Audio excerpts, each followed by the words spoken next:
आज अब we'll talk about Khalistan movement, about Canada, India, Pakistan. Khalistan को हम कहाँ से लेकर चलें? अभी के बारे में बात करें या हिस्ट्री की बात करें? अभी आई थिंक अभी तो कनाडा और India relations are at the worst all time low चल रहे हैं. जैसा कि आपको पता है, वहाँ पे Hardeep Singh Nijjar was a Khalistani movement activist who was assassinated in June इस साल.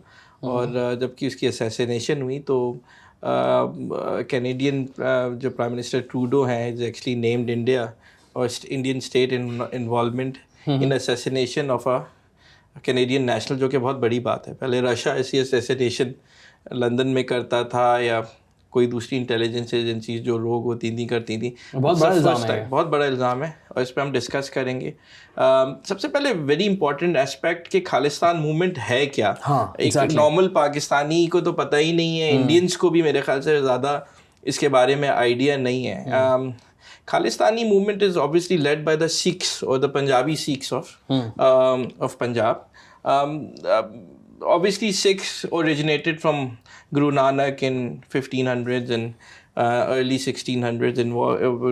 उनके जो थे वो उसके बाद जो थे गुरु गोविंद सिंह बने और फिर उसके बाद जो है वो एक बहुत बड़ी रियासत ड्यूरिंग ब्रिटिश टाइम जो राजा रंजीत सिंह की थी, जो कि it started from modern day parts of Sindh और मुल्तान से लेके पूरे अफगानिस्तान, पेशावर, और ये पूरी जाती थी. So Sikhs were very dominant in this area and Sikh empire ended. Obviously जब पार्टीशन का टाइम करीब आ रहा था तो आपको ये समझने की ज़रूरत है कि Sikhs also wanted a separate state. जो बहुत लोग बात नहीं करते उस ज़माने से. तो उस ज़माने में नेहरू ने पंडित नेहरू ने और इंडियन कांग्रेस ने सिख्स को बनाया और उनसे एक वादा किया कि हम आपको एक थोड़ी सी ऑटोनॉमी विद इन इंडिया दे देंगे आफ्टर पार्टीशन. तो सिख्स ने अपना जो इंडिपेंडेंट कंट्री, जैसे मुसलमानों के लिए एक बन रही थी और रिलीजन के नाम पे बनी ना, दोनों रियासतें पाकिस्तान और इंडिया. इंडिया नहीं, पाकिस्तान रिलीजन के नाम पे बना था. हाँ, पाकिस्तान बना, but obviously Hindu majority areas went to India, तो it was Hindu majority areas, so that's why India was formed, जिसे आप भारत कहते हैं. भारत पे भी हम आएंगे. उस पर तो सिख्स ने अपनी डिमांड वापस ली and because of Nehru and but obviously after partition the Sikhs wanted some sort of an autonomy within India, जो उन्हें नहीं मिली. तो उस ज़माने में हमारे पास जो थे वो ऑब्वियसली 1948 में मास्टर तारा सिंह एक बहुत बड़ी शख्सियत है, जिन्होंने अकाली दल, अगर आपने नाम सुना हो, एक पॉलिटिकल पार्टी स्टार्ट की, एक मूवमेंट स्टार्ट की कि अलहदा या सेमी ऑटोनमस स्टेट बने पंजाब में, वो स्टार्ट हो. लेकिन obviously India was into the beginning and restructuring of program, constitution बना और उसके बाद तो 1956 में इंडिया जो है स्टेट रीऑर्गेनाइजेशन एक्ट लाया, जिसमें बड़ा पाकिस्तानियों को भी समझने की ज़रूरत है. What was state reorganisation act in 1956 by India. पहले तो उन्होंने फ्यूडलिज्म ख़त्म की इंडियंस ने, उसके बाद स्टेट कैसे ख़त्म की फ्यूडलिज्म. ये तो हैरान होता हूँ मैं कि ख़त्म कैसे की उन्होंने. उस पर हम बात कर सकते हैं, बट वो बहुत लंबा टॉपिक हो जाए. बस बाय विल ऑफ गवर्नमेंट थे, उन्होंने एक एग्जीक्यूटिव ऑर्डर के थ्रू उन्हें पेंशन्स लगा दी और एक दिन में feudalism, will of the government. तो नेहरू साहब को एक क्रेडिट जाता है कॉन्स्टिट्यूशन जो कि अम्बेडकर ने लिखा, और उसके बाद लैंड रिफॉर्म्स आए, और नंबर 3 स्टेट रीऑर्गेनाइजेशन, जो पाकिस्तान में आजकल बहुत पाकिस्तानियों को समझ. What was state reorganisation act 1956. उन्होंने कहा कि हम लिंग्विस्टिक, क्योंकि इंडिया में रिलीजन की बेस पे तो नहीं, कांग्रेस वो खिलाफ थी कि अलहदगी होनी चाहिए, तो लैंग्वेज और लिंग्विस्टिक बेस पे और उन्होंने सूबे की रीऑर्गेनाइजेशन शुरू की. तो यूपी टूटा और डिफरेंट स्टेट्स को तोड़ के उन्होंने डिफरेंट स्टेट्स बनाए, जिसमें पंजाब भी था. तो पंजाब में जो हिंदी स्पीकिंग बेल्ट थी, हरियाणा, जो कि दिल्ली से भी आगे मिल रही है, हरियाणा को अलहदा किया गया. लेकिन उसमें एक प्रॉब्लम आ गई कि जो चंडीगढ़ था वो किसके पास जाए. तो it was decided by the state कि इसका फेडरल स्टेट टेरिटरी बना के इसका जॉइंट कंट्रोल पंजाब और हरियाणा को दे दें. तो अगर if you see Punjab and Haryana, the federal capital is joint, right. It's shared between Haryana and, तो उनकी असेंबली चीफ मिनिस्टर वहीं बैठता है एक स्टेट में चीज़ों पे.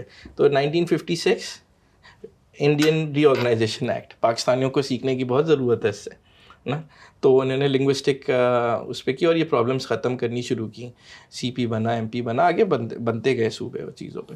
उसके बाद जो है फिर 1956-55 में मास्टर तारा सिंह ने देखा कि ये प्रॉब्लम आ गई हरियाणा की, तो स्टार्टेड राइट्स। तो फर्स्ट सिख राइट्स शुरू हुए इंटरनल इंडिया में, यहाँ से एक बहुत बड़ी आवाज़ें निकलनी शुरू हुई।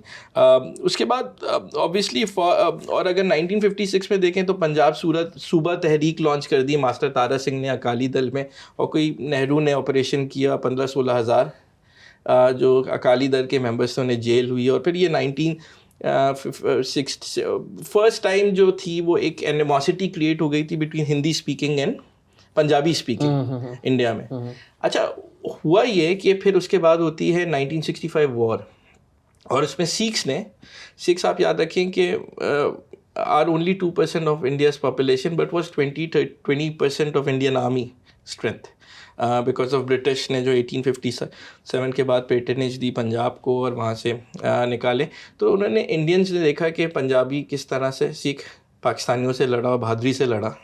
तो हम सब मानते हैं पाकिस्तान में भी कि एक सिख जो है बड़ा ऑनरेबल है और बहुत ज़्यादा पेट्रियाटिक है, और वो अपने मुल्क के लिए लड़ा चीज़ों पे। तो उसकी वजह से रिस्पेक्ट आई। और फिर हम लोग 70s में चले जाते हैं कि ये जो थी वो एथनिक प्रॉब्लम्स वहाँ बढ़ती गई पंजाब में, और 1970 में proper Punjab Khalistan movement started where it had a backdrop, but in 70s they asked for a independent state. और ये बेसिकली ये वहाँ तक बिकॉज ऑफ लोकल पॉलिटिक्स स्टार्ट हुई चीज़ों पे। अच्छा, इस पे very important aspect is how master Tara Singh played and everything, but here comes Nehru again in 1980, मतलब 78-79 में ही अगर आप आ जाएं तो आपने ये नाम बड़ा रजिस्टर करना है। एक साहब को भिंडर, एक पंजाब में एक गांव है, तो उन्होंने एक जरनैल सिंह भिंडरवाला जो है उसे लॉन्च किया गया और उसे उठाया गया। Bhindranwale is a very interesting character. He is what we see Pakistani, जैसे लाल मस्जिद का कोई मौलवी हो, बहुत ही एक्सट्रीमिस्ट किस्म का आदमी था, और उसने बड़ा उसका एक करिश्मा था, और उसे संजय गांधी और नेहरू और इंदिरा गांधी की जो फैमिली थी, इंदिरा गांधी और उन्होंने सपोर्ट किया, और उन्होंने पिच किया against the oppositions of Congress in, जिसमें अकाली दल थी। तो obviously Akali Dal was against Bhindranwale and everything, but जैसे ही होता है कि उस पर क्या हुआ कि भिंडरवाला बिकेम टू स्ट्रॉन्ग, और उसने भिंडरवाला केम इनटू प्रोमिनेंस क्योंकि वहाँ एक सिखों में एक सेक्रेटेरियन वायलेंस हो गया था। नविंद्रा समथिंग कोई एक सेक्ट था उनका, वो खड़ा हो गया था कि उनके लोगों को कत्ल करवा दिया भिंडरवाला ने, एंड ही गॉट अवे, क्योंकि कांग्रेस उसे चाहती थी। और भिंडरवाला बिकेम टू स्ट्रॉन्ग, और इतना स्ट्रॉन्ग हो गया कि 1981 में अच्छा, उससे पहले थोड़ा सा ये कि बहुत ही स्ट्रॉन्ग हुआ। फिर क्या हो गया, भिंडरवाला और ये जो जरनैल सिंह भिंडरवाला चल रहा है, लेकिन 1981 में खालिस्तानियों ने एक इंडियन एयरलाइन को हाईजैक किया। अच्छा, हाईजैक अगर जो उन्होंने किया अपना प्लेन, वो उतारा गया लाहौर में ना, and this was in 1981. I'm speaking from the notes, क्योंकि टाइम लाइन्स होती रहे, इट्स ऑलवेज जो हमने नोट्स बनाए। इन 81 the Khalistanis hijacked a Indian airline plane and 423 IA 423 and it landed in Lahore. अच्छा, हो क्या गया था कि जब लाहौर में एक बार प्लेन लैंड हो गया तो क्या करते, general Zia was in a shock, the Indians were very angry के व्हाट्स हैपनिंग। तो हमारी SSG गई, commando Pakistani commandos entered the plane, it was a successful, और जितने जो टेररिस्ट थे उन्हें पकड़ा और रिपैट्रिएट और पैसेंजर्स को बचा के वो जहाज़ वापस कर दिया। अच्छा, एक तो यहाँ तक आ गया। नाउ जनरल भिंडर सिंह, जो जनरल सिंह भिंडर जो था, वो बिकेम टू स्ट्रॉन्ग, और क्या होता है कि वो अपनी पावर बढ़ाता गया, और उसने अकाली दल वालों को भी मिला दिया, क्योंकि इसकी इतनी पावर हो रही थी चीज़ों पे। पावर इतनी ज़्यादा बड़ी कैसे है? इसकी power because he spoke about you know United Sikh kingdom, he spoke about the versus जो सिख के पुराने थे उन्हें, और क्योंकि वो उसमें बहुत कैरिज्मा था और उसे एक पॉलिटिकल सपोर्ट कांग्रेस की थी चीज़ों के अकाली दल के खिलाफ, क्योंकि Akali Dal was getting popular against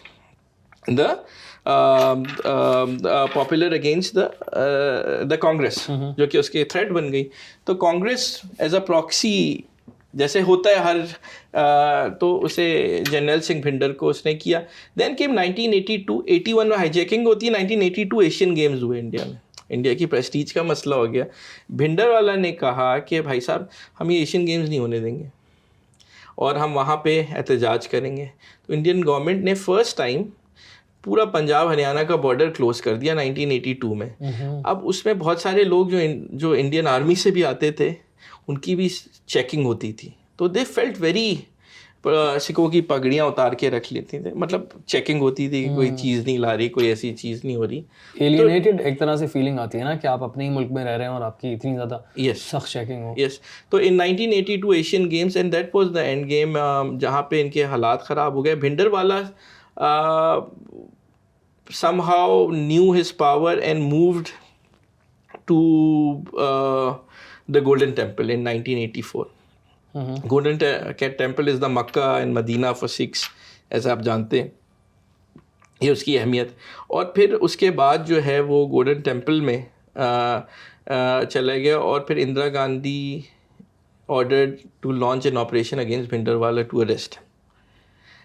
और Indian and apparently Sikh generals, इसमें से एक दो सिख जर्नल्स भी थे जो कि who join Bhindranwale inside, because the movement जो 1971 में जनरल साहब थे इंडिया के, तो वो ही join Bhindranwale and as a security head, और उसने ऑपरेशन ब्लू स्टार जो कि बहुत मशहूर है इंडिया में, और लॉन्च हुआ जिसमें बहुत सारी फिल्में भी बनी और चीज़ें भी, बहुत सारी जाना का ज़िया हुआ था। तो 1984 में आपको पता है भिंडरवाला पे operation golden temple operation launch किया गया। Bhindranwale went into golden temple which is equivalent to Mecca and Medina for Sikhs, one of the holiest sites, and an Indian journal जो 1971 में dishonorably retire कर दिए गए थे for some reasons, he joined Bhindranwale inside to fight against the Indian army. It was a very tragic year for India in 1984 के Sikh के, और फिर Indian